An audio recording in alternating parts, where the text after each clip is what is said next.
What is going on, everybody? My name is Sam, and this is the Banter Broadcast. Today, we're going to be talking about the greatest team that never was, the 2015-16 Miami Heat. I threw them into 2K right here, as you can see on the screen. I try to get the roster as similar to how it was. We have Dwayne Wade, Goran Dragic, Chris Bosh, Luol Deng, Joe Johnson, Hassan Whiteside, Amari Stoudemire, Tyler Johnson, Justice Winslow, and Josh Richardson all on this roster.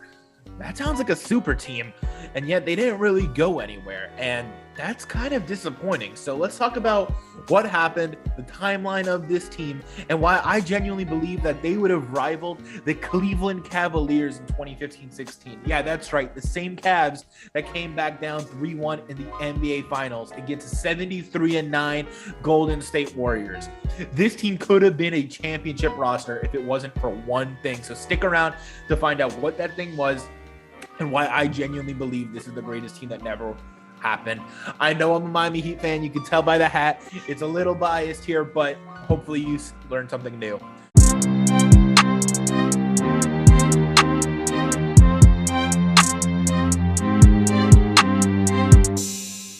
Anyways, this began into the summer of 2014 when LeBron James left the Miami Heat, took his talents back home to the Cleveland Cavaliers.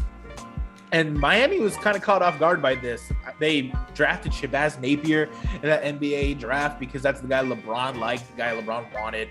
They signed Josh McRoberts and Luol Deng as support for LeBron, but they were never meant to be the main guys. I think Danny Granger got signed in that offseason as well, but it was really just supposed to retool after a devastating loss to the San Antonio Spurs. It was never meant to be LeBron's replacement.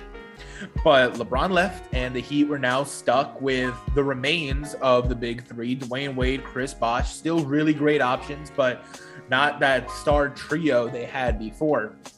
And at the trade deadline, they acquired Goran Dragic. But what else happened at the trade deadline was Chris Bosh went down with blood clots. This was right before the All-Star game happened. Bosh started feeling a pain in his lower legs, and he got it checked out, and it was a thrombosis. He was worried it was going to go all the way up to his lung. That would have been scary. That would have been life-threatening, not just career-ending. That would have been life-threatening. So he sat out for the whole season. The Heat missed out on the playoffs. They got a number 10 overall pick in the 2015 NBA draft, which at the time, they thought they got an absolute steal in Justice Winslow. Remember, he was a top recruit at Duke University, and they got him at number 10. He was an all-around defender. He's a big body. He's a small forward that he were missing when they lost LeBron. And he came in, and right from the get-go, he was a great defensive player. Dwayne Wade, Goran Dragic were meshing well together. This was the rise of Hassan Whiteside. If you guys don't remember, this was the I'm trying to get my 2K rating up Hassan Whiteside, who had multiple triple-doubles with points, rebounds, blocks. The Heat were really doing it all. And around this time, too, Chris Bosh, he was able to make another go at it. He was able to try another run.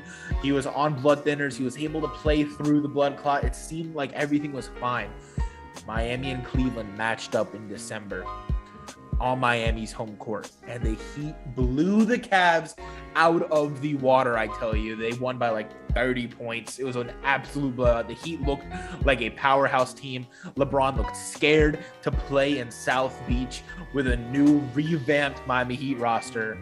And then right around the trade deadline, Chris Bosh got another blood clot and was ruled out indefinitely. In fact, he never played a single game after that. But Miami rallied. They did not go down without a fight. They made the NBA playoffs. And if you guys don't remember this playoff run that Miami had, this was the last of Dwayne Wade that we've ever seen. This was the last of Dwayne Wade's legendary run, because in that first round, they matched up against Charlotte Hornets, and it went all the way to 7 games. Dwayne Wade was getting heckled in Charlotte by the purple shirt guy, the infamous purple shirt guy. I'm going to put him up on the screen real quick just for you guys to be reminded of who the purple shirt guy was, who was chirping at the legend Dwayne Wade in the sidelines while Dwayne Wade was putting on an absolute show. The Miami Heat came back. They were down. I think it was double digits in that game. They came back in game 6. They went back to Miami to win it on their home court. Now we go to round 2 against the Toronto Raptors. Against the Toronto Raptors, Miami Heat went to 7 games with a team that ended up being embarrassed in the conference finals by LeBron and the Cavs.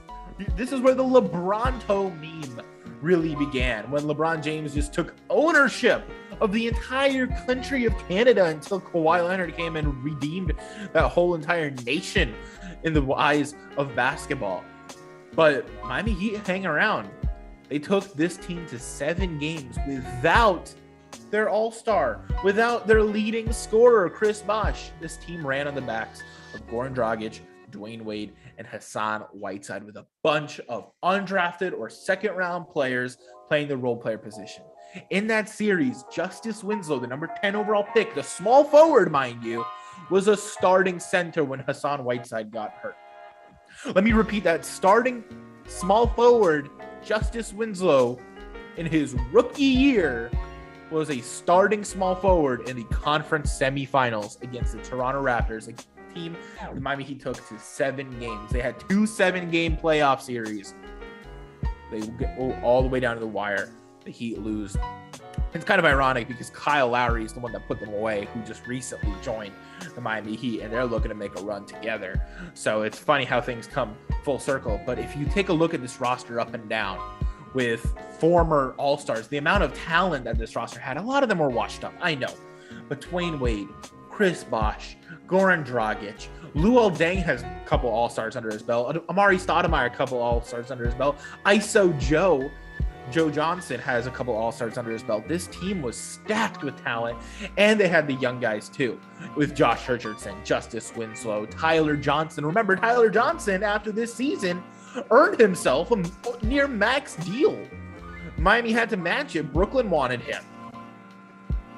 This team was incredible, and no one's going to remember them in a few years because they didn't really end up going anywhere. They didn't make the conference finals. They didn't make the NBA finals. But I hope that you guys realize, if Chris Bosh never had those blood clots, if he never had that issue, this team was legit. They beat the Cavs 2 out of 3 times in the regular season that year. The only game they lost was the second game of the NBA season, period. You can expect the team to play at their best in the second game? I don't think so. This team was legit. They had the team chemistry. They had the spacing. They had the star talent, and all they needed was their multiple-time Hall of Famer, first ballot Hall of Fame All-Star, to be able to be there and available to play. They lost him. He didn't go anywhere. And now they're going to be channeled to the back of NBA history, a team forgotten by many, but not by Heat fans, because we will remember this team. We'll remember the legendary run they had. And it was a special time if you're a Miami Heat fan, because most times when LeBron leaves your team, you suck for a long time. And Miami bounced back instantly, made the playoffs, and gave us a series to remember with Charlotte and a series to remember with Toronto. But anyways, I hope that you guys don't forget about this team. And if you want more deep dives into NBA teams that are forgotten, let me know. But I hope you enjoyed. This is the Banner Broadcast. See you guys next time.